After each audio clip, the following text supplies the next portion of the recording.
ফেটে যেতে লাগলো প্রচন্ড শব্দে। এক এক করে কবরগুলো খুলে গেল। ভেতর থেকে উঠলো হাত, তারপর বাহু, তারপর মাথা। হাড়গুলো এক একে জোড়া লাগলো, মাংস জুড়ে গেল হাড়ের সঙ্গে, চুল গজিয়ে উঠলো মাথায়, চোখ বসে গেল চোখের কোটরে। প্রতিটি মানুষ দাঁড়িয়ে গেল একে একে, ধুলো মাটিতে ঢাকা, অবাক, নগ্ন, ভীত আর কাঁপছে। তারা জিজ্ঞেস করলো, কে আমাদের ঘুম থেকে জাগালো? তারপর তারা মনে করলো সেই ভয়াবহ সত্য।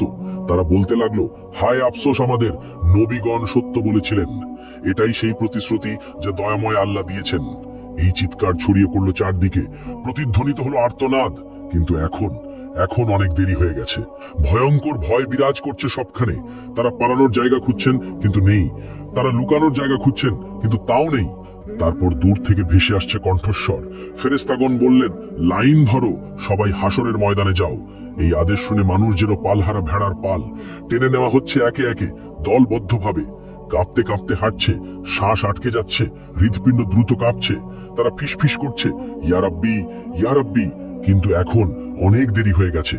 যখন সুযোগ ছিল দুনিয়ায়, তখন তারা নামাজ পড়েনি, তখন তারা আল্লাহকে মনে রাখেনি। এখন মনে পড়ছে, কিন্তু খুব দেরি হয়ে গেছে।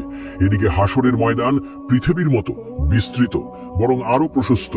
কোটি কোটি মানুষ, অসংখ্য প্রাণ একত্রে, আদম আলাইহিস সালাম থেকে শেষ নবজাতক পর্যন্ত সবাই এখানে উপস্থিত। অসংখ্য ভিড়, শ্বাস নেবার জায়গা নেই, চলাফেরার জায়গা নেই। মানুষ ভয়ে একে অপরকে চেপে ধরছে। সূর্যকে কাছে আনা হয়েছে, ঠিক মাথার উপরে, শুধু 1 মাইল দূরে। কি অসহ্য তাপ! শরীর থেকে ঘাম ঝরছে অবিরত। কেউ তাদের গোড়ালি পর্যন্ত ঘামে ডুবে আছে, এরা সামান্য পাপী। কেউ হাঁটু পর্যন্ত ডুবে আছে, এরা মাঝারি পাপী। কেউ কোমর পর্যন্ত ডুবে আছে, এরা অনেক